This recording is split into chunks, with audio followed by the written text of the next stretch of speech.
Today is Friday, February 3rd, 2017. I'm Cindy Kelly, Atomic Heritage Foundation in Albuquerque, New Mexico. And I'm here in an installation called Atomic Time with its creator, the sculptor and artist, Jim Sanborn. And my first question to Jim is to please say his name and spell it. Hi, I'm Jim Sanborn, S-A-N-B-O-R-N, and I'm the maker of this installation that I began sometime in 1998 and concluded in 2004. Although I added pieces over the years, more stuff over the years. And why did I build this piece? For decades before I built this piece, I was known fairly well in the art world for building art installations that had in some way exposed something that was hidden. Whether it was secrets, whether it was the Coriolis force of the earth, or whether it was some other secret that I wanted to bring forward into view because I thought it was important to do. The first inkling that I had about doing this piece was I went to White Sands National Monument, and they had a little tiny museum shop there. And there was a small pamphlet.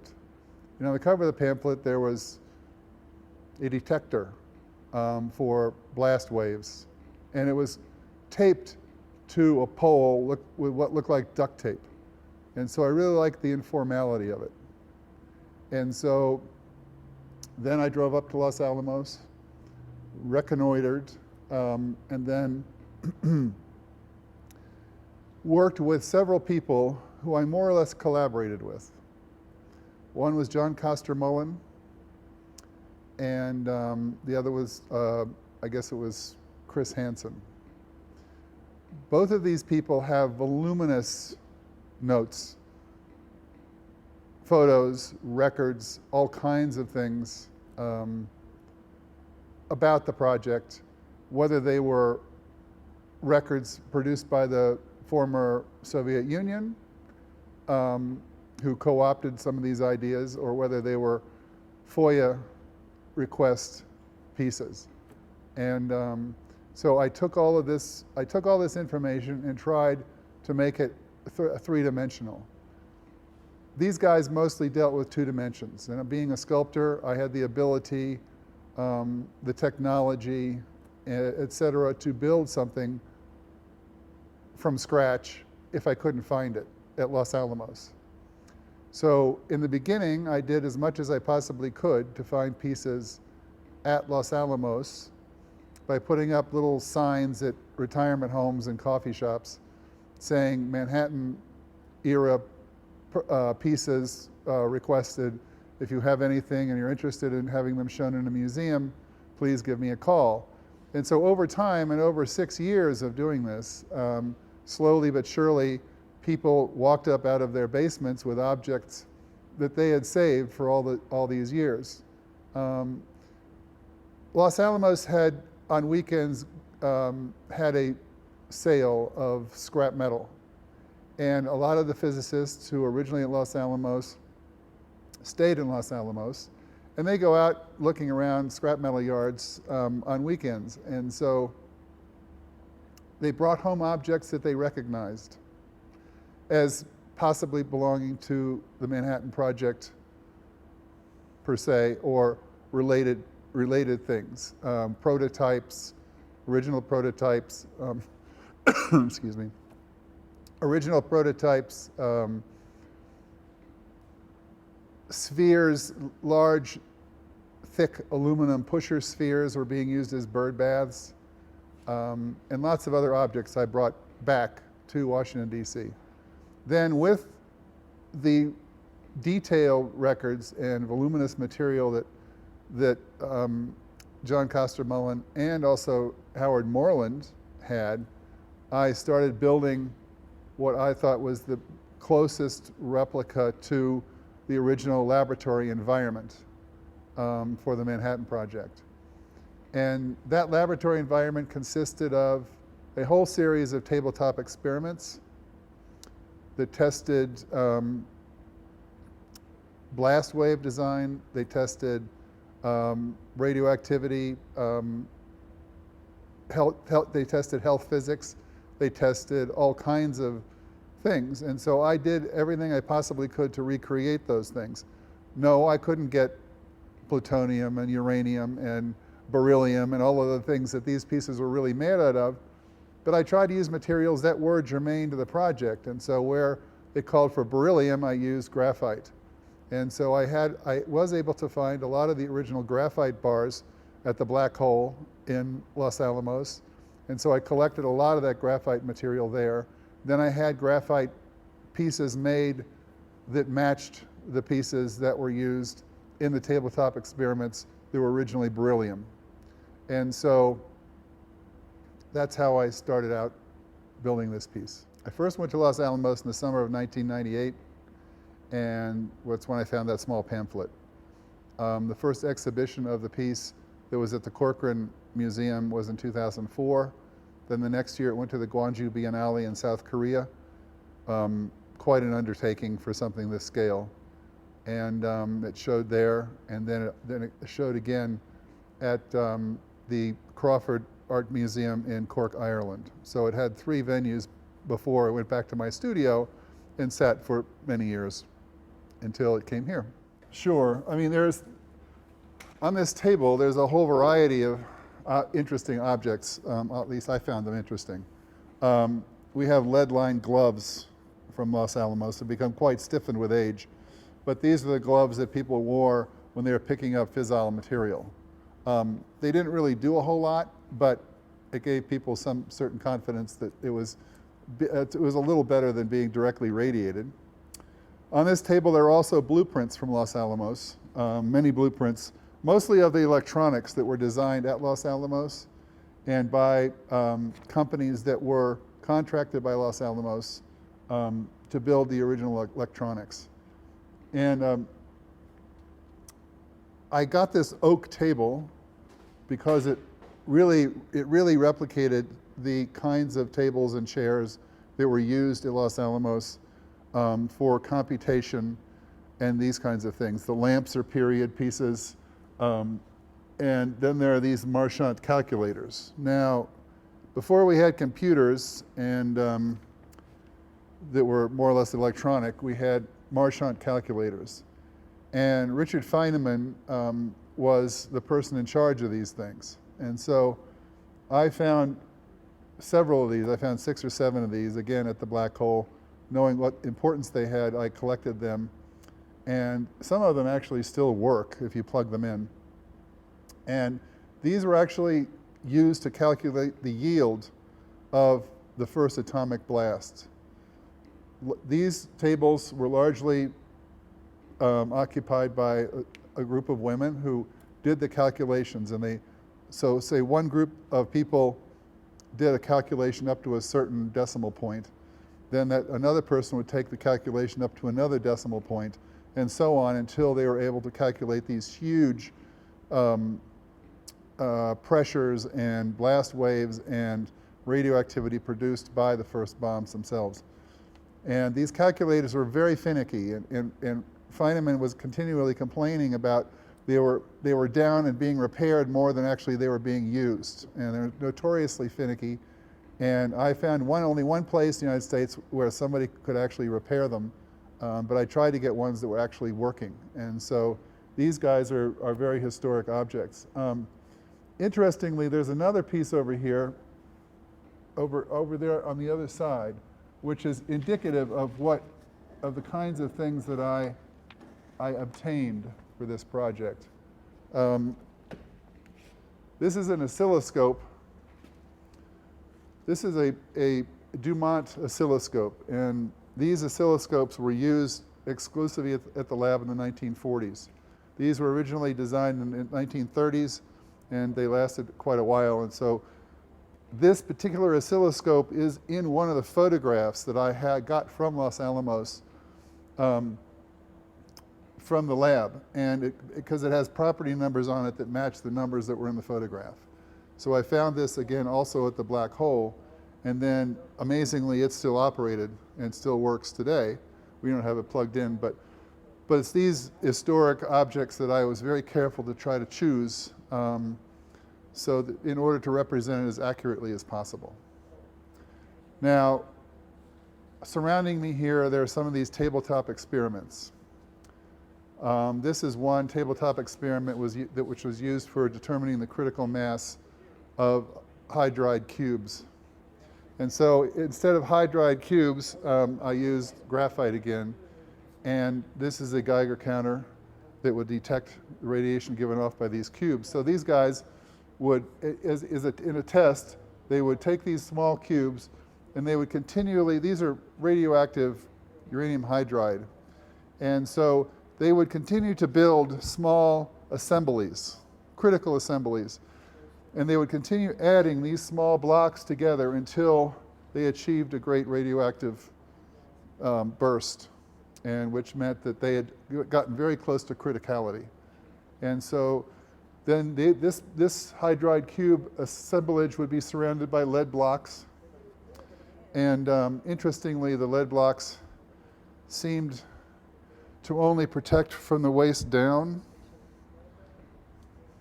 And so you can tell what was most important to some of the scientists at Los Alamos. Most of them are tabletop, and most of them, their upper bodies were exposed, but they weren't, their lower bodies weren't exposed. And that goes for pretty much all of the tabletop experiments. This would be a tabletop experiment about the critical mass of a plutonium sphere, this sphere. I found actually this object and this object at Los Alamos, and this piece, it didn't have the sphere in the center, but they were the original ones that were used to determine how much uranium-235 you needed to make a device. And so there was a hole in the top of it here through which would pass an initiator. And again, you had Geiger counters all the way around it to determine how close any of these things were to criticality. There are Geiger counters everywhere. There are big electronic counters. There are small Geiger counters. The problem was when these tabletop experiments were all in one room, if you moved one tabletop experiment close to another one, the radioactivity would shoot up. And you'd hear the radioactivity rise on these scalar machines. And so this is what's called a scalar. And what happens basically is as radioactivity rises, can rise very rapidly, and just from the single clicks on a Geiger counter all the way up to just what sounds like a waterfall or an ocean. And so these machines were often, they were designed in such a way that they would go up to a certain level with just a few counts. Then they would shift and go up to another higher level of radioactivity, and then go up to another higher level of radioactivity in order to be able to detect how much radioactivity was being given off by any particular experiment and how much was being given off by the room itself. And so again, this piece, which is gray, probably is a little, it postdates the Manhattan Project, but the ones that are black, like this one, this is definitely 1940s equipment that was used at Los Alamos. This piece is another piece which was used to demonstrate how much fissile material or uranium-235 was needed to build a bomb. So basically, this was paraffin originally, and paraffin absorbs or moderates neutrons. Now, for neutrons to enter the core or the nucleus in an atomic structure, it has to be traveling at just the right speed. And if it's not traveling at the right speed, it either bounces off or goes through it. So they piled up this material around it to absorb the neutrons so that they could determine the exact speed at which a neutron would enter a nucleus and actually fission and create a doubling of the number of neutrons exiting the nucleus. That's sort of the principle here. The idea is that you have a nucleus, and if it's uranium in particular, if you hit the nucleus with one neutron, two pop out. So at a very small scale, that's not much. But at an atomic scale of billions, that's a whole lot of energy. So all of these experiments were about that kind of thing, to try to determine exactly how much was needed for a device, to operate and actually to work, to operate and explode. When I first went to Los Alamos, I did find some hemispheres that were very thick aluminum, and they are pusher spheres. And so this aluminum sphere, I machined into the exact dimensions of the Trinity device. And so then these are the interior parts, or this is all assembled together. This is called the physics package of the Trinity device. So what happens is that at the very center, there is a very tiny ball. You can see it here, and it's plated with polonium-210. And around it, there is what they call the Urchin Initiator. And for the longest time, I couldn't figure out how the Urchin Initiator was made. And so finally, I took apart a sea urchin and looked on the inside and determined that the grooves and the points on the inside of a sea urchin, and if this was designed the right way, that these little points would break the plating seal, and the beryllium ball on the inside would give off a burst of neutrons and cause fission. So all assembled, like this piece goes against this piece. This would be uranium-238. Uranium-238, this would be plutonium that's silver-plated, and then the beryllium on the inside. And so they all get assembled into a solid ball. They get surrounded by a moderator of plastic, and then encased. So this piece, this hemicylinder, is inserted into that sphere and that piece over there, which is also uranium-238. And then the whole thing is sealed up, and that's surrounded by 18 inches of high explosive that when detonated blows to the inside and sets off the nuclear explosion. The tiny little initiator, which is referred to as the Urchin in several documents obtained in a variety of ways, was a challenge to make and design. The Los Alamos group chose jewelers to make them, and I found jewelers to make mine. And so the initiator itself consists basically of a small ball of beryllium, and then it is plated with polonium-210. And then outside that is the Urchin Initiator, which has a very rough, spiky surface. That was plated also with polonium-210. And so when the device was, when the explosives were detonated, the sphere that I showed you earlier, which is in its current state about 18 inches in diameter, was reduced down to something maybe 7 inches in diameter, 8 inches in diameter. And in that massive compression, the little Urchin Initiator, the spikes in the interior part of the initiator, broke through the polonium, broke through into the beryllium, and gave a burst of neutrons, which initiated the major nuclear explosion. So that's the way that worked. Well done. It's amazing that a tiny jeweled piece. Yeah, and they hired jewelers to do it, so did I. Exquisite. It was the only way, but nobody ever conceived of it. It's the first time anybody figured it out. It took me a long time sitting around trying to figure out how to make that thing. So I think from the people who've seen it, who came up after the thing, they said it was pretty close to the idea. The one in this exhibit is smaller on purpose. Mm-hmm. So. Can you talk about the cables that are sneaking through this exhibit? Well, interestingly, I had seen photographs. Los Alamos sent me a package of images Some of them I was very surprised that they sent me, but they sent them to me anyway, and you can divine a whole lot of things from photographs from the 1940s. And so one of the things I noticed that there were cables on the floor, and everything was kind of chaotic.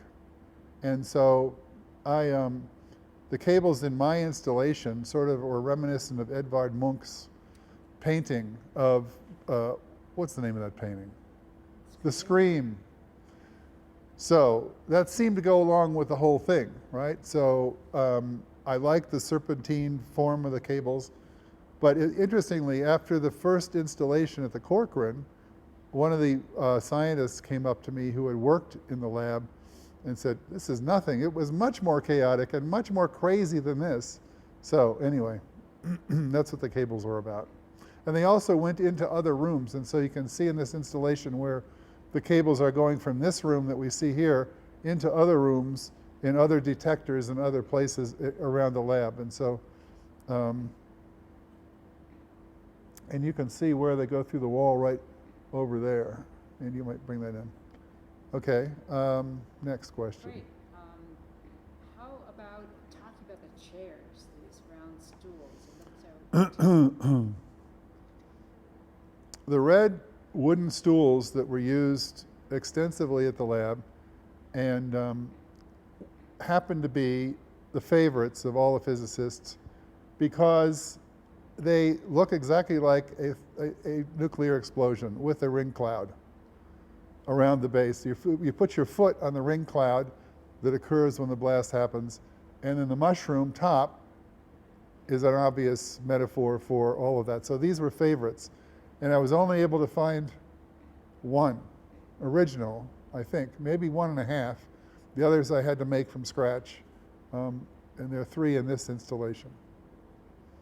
So. Have you ever thought of sort of selling them? No, it's like, they're very special and very, very hard to find. They took a long time to find them. I didn't get them at Los Alamos. I found them in various places around the country. So. Interesting. Okay, now how about those things that people were using as bird baths? Right. They really were plungers? Yeah, the pieces that are underneath the aluminum table are actually, which were being used as bird baths when I found them in Los Alamos, are actually pusher spheres before they've been machined. And they have sticking off out of the top of them an alignment tool that attaches them to a lathe. And so I recognized that for what it was and realized that, well, I got, they're perfect, they're the right dimension, they are perfectly the right size, so that's why I've used them. And very possibly they were from the original period in the 1940s when they were doing the machining, for the project. And so I did sacrifice 2 of those and machine them into the device that you saw earlier. So the pushers were the 18-inch? Yeah, it's called Doral. It's a Doral aluminum pusher sphere, and it evened out the lensed explosives. It evened out the explosive and made it so that it was would compress the interior into a small sphere instead of being lopsided or bumpy. The aluminum acted as a moderator for deflection or anything in the explosive. So it was sort of a fail-safe design, and it also did compress fairly easily because it was aluminum. Then you were pointing out the they look like bowls over there. Yeah, there are 2 bowls on top of the polyethylene critical assembly. And those 2 hemispheres, when I found them, the person who had collected them had passed away, and the physicist's wife carried them up out of her basement like a chalice. These are very much prized objects, and these are actually original prototypes from nuclear devices, probably post-dating Manhattan Project, probably 1950s by the size. But what you can see from it is that the large pusher spheres that are in my installation are vastly bigger than those small ones that are on top of the polyethylene.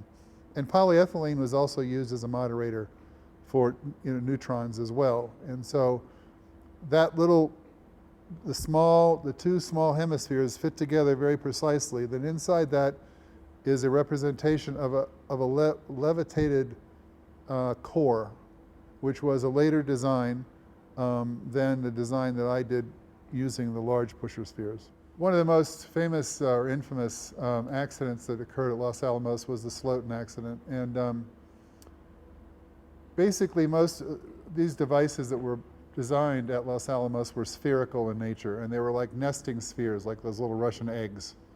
And each time that you encased an internal radioactive piece with a shell, it concentrated the radiation.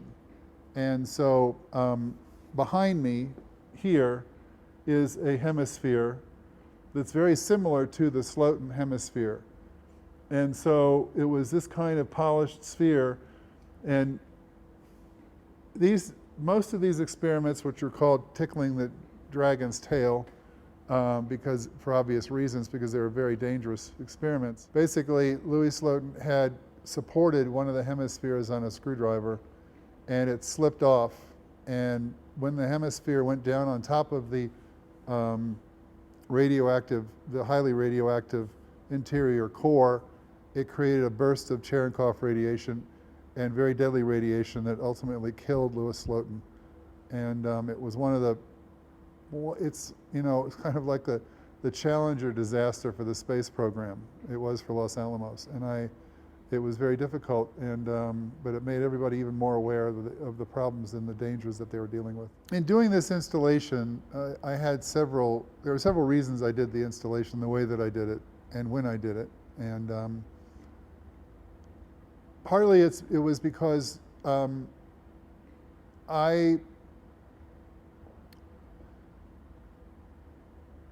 pure science is very seductive, and the pure science of nuclear science is a very powerful thing. And when you realize just how great the power is, you can be drawn into it very easily. And that's why the title of my book, Atomic Time, is Pure Science and Seduction. Because very often there are sciences which, when the science moves from a pure science to a technology, for example, and that goes for many different technologies, sometimes one of the technologies isn't necessarily great for everyone. And but the piece is really about that moment in time where the nuclear science moved from pure science to technology. And I want people to see, on the one hand, how beautiful these objects were, and but at the same time, Beauty and the Beast, they were very deadly objects. And so I wanted people to be able to see exactly and experience exactly what it felt like being in the laboratory where they assembled the first atomic bomb. So how old were the scientists who were working on this, and how much do you suppose they thought about this? I'm pretty sure, I know for a fact there are quite a few of the scientists involved in the project didn't necessarily know its outcome. It was compartmentalized. The work was compartmentalized in much the same that any intelligence institution operates in, so that one element of the assembly project, one element of the explosives branch, one element of the materials branch. They didn't necessarily know what all of their pieces were going to build, necessarily. Very few people did. Oppenheimer was one of those people, and but quite a few others didn't. And these were younger people who had, it was not something that had been done before, so there was no precedent for it. And so if you do have something that has no precedence, you don't necessarily always understand the ramifications of it. And so it ended up being tremendously conflicted within the science community. On the one hand, you had, Edward Teller. On the other hand, you had Robert Oppenheimer, which were in some ways at the antipodes of thinking at the lab, but nonetheless all worked at the same place. Can you elaborate a little bit about Teller and his direction versus Oppenheimer? Well, Teller was much more of a hawk, and became much more of a hawk. But I hawk in what he perceived as the national interest. But he was also very much taken and seduced by the massive power that was involved in thermonuclear weapons. And so Teller wanted to take what was basically analog, the old early analog Trinity device, and make it into something entirely different and gigantic in scale. And it could have incredible ramifications for global health and science and existence. And so there was, even until his death, Teller was feeling very strongly about the need for hydrogen bombs as opposed to nuclear, or as opposed to the standard atomic weapons that were now going to be used as triggers for hydrogen bombs only. And how about Oppenheimer, since he's the antipode? Robert Oppenheimer was a man of the world and understood Indian philosophy. He understood Hinduism, Buddhism, Christianity, and all of the world's religions. And